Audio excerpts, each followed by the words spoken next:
নমস্কাৰ বন্ধুসকল, মোৰ অন্য এটাৰ ভিতৰত আপোনালোকক স্বাগতম জনাইছোঁ। বন্ধুসকল, আজি আমি আলোচনা কৰিম অসম পুলিচৰ ওপৰত। যিহেতু মই আপোনালোকক জনাইছিলোঁ যে আপোনালোকৰ গ্ৰাউণ্ডসমূহ ৰেডি হৈছে নে হোৱা নাই, বা আপোনালোকৰ গ্ৰাউণ্ড ৰেডি হৈছে, আপোনালোকৰ কিমান তাৰিখৰ পৰা ফিজিকেল হ'ব, মই সেইটোও জনাইছিলোঁ। আজি মই আপোনালোকক কনফাৰ্ম জনাবলৈ আহিছোঁ। এই ভিডিঅ'ৰ মাধ্যমেৰে আপোনালোকক তথ্য আকাৰে মই দিবলৈ চেষ্টা কৰিম, কাৰণ মোক এজন ল'ৰাই হোৱাটছআপ যোগে তাৰ ভিডিঅ' পঠাইছে। মই আপোনালোকক দেখাবলৈ চেষ্টা কৰিম আচলতে গ্ৰাউণ্ড ৰেডি হৈছে নে নাই, আপোনালোকৰ ফিজিকেল হ'ব নে নহয়। অতি সোনকালে আপোনালোকক এই ভিডিঅ'টোত A to Z জনাই দিবলৈ চেষ্টা কৰিম। আপোনালোকে মোৰ চেনেলটোত যদি প্ৰথমবাৰৰ কাৰণে ভিজিট কৰিছে, তেতিয়াহ'লে মোৰ চেনেলটো ছাবস্ক্ৰাইব কৰক আৰু কাষত থকা বেল আইকনটো প্ৰেছ কৰক। চাওক বন্ধুসকল, মই আপোনালোকক যোৱাকালি জনাইছিলোঁ যে আপোনালোকৰ গ্ৰাউণ্ডসমূহ ৰেডি হৈছে। প্ৰায় 4-5খন ডিষ্ট্ৰিক্টত গ্ৰাউণ্ড ইতিমধ্যে ৰেডি হৈ গৈছে। মই জনাইছিলোঁ আপোনালোকে ফাৰ্ষ্ট টাইম এই ভিডিঅ'টো চাই লওক। এই ভিডিঅ'টো মোক এজন ল'ৰাই হোৱাটছআপতে তেওঁলোকে মোক দিছে আৰু মই আপোনালোকক দেখাইছোঁ। আপোনালোকে ফাৰ্ষ্ট টাইম ভিডিঅ'টো চাই লওক, তাৰপিছত আপোনালোকে নিজেই গম পাব। প্ৰথমতে চাই লওক, তাৰপিছত মই আপোনালোকক কিছুমান আকৌ ভাল কথা, মই কিছুমান কথা ফোন যোগে গম পাইছোঁ। মই বহুতকে সুধিছিলোঁ আৰু তেওঁলোকে কোৱা তথ্য অনুসৰি কি আছে মই আপোনালোকক জনাই আছোঁ। এয়া আমাৰ OAPBN কাহিলীপাৰাত প্ৰস্তুতি চলাই আছে। আসাম পুলিচ ABUB ৰানিঙৰ কাৰণে আজি 14 ডিচেম্বৰ। আজি মই নিজে ভিডিঅ'টো কৰিছোঁ ফিল্ডত আহি। সুধি আছিলে বহুতে ভিডিঅ'টো কেতিয়া কৰা, কোনে কৰা, কি কৰা, সেনেকৈ সুধি আছিলে। মই সেইকাৰণে আজি ফিল্ডত আহি নিজে দেখাই দিছোঁ। আপোনালোকে যিমান পাৰে সোনকালে মানে নিজকে প্ৰস্তুত কৰক।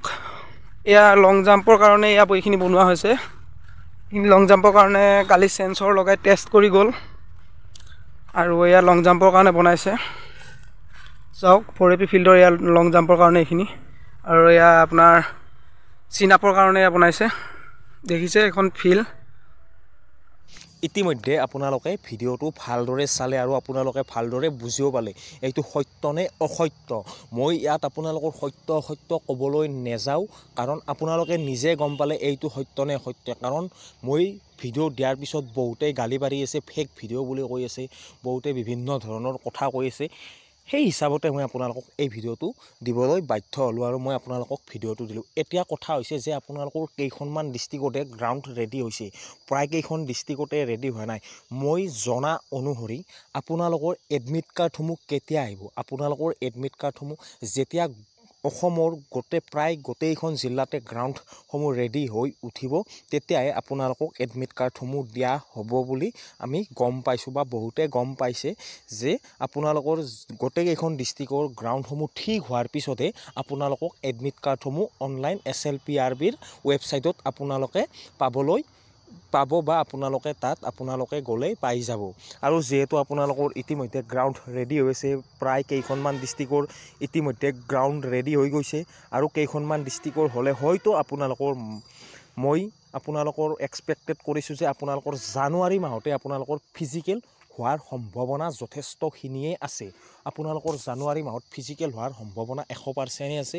আপোনালোকে জোৰদাৰ প্ৰেক্টিছ কৰক, কাৰণ আপোনালোকৰ হাতত বেছি দিন নাই। কম দিনৰ ভিতৰত ভালকৈ তাগৰা কম্পিটিশ্যনৰ কাৰণে ভালদৰে দুটামকৈ পাৰিলে প্ৰেক্টিছ কৰক, আৰু ৰিটেন এক্সামৰ কাৰণে ভালদৰে প্ৰিপাৰেশ্যন চলাই থাকক। আজিৰ ভিডিঅ'টোত এইখিনিয়ে আপোনালোকক এটা সৰু ইনফৰমেশ্যন দিবলৈ চেষ্টা কৰিলোঁ। আজিলৈ আহিছোঁ। জয় হিন্দ, জয় ভাৰত।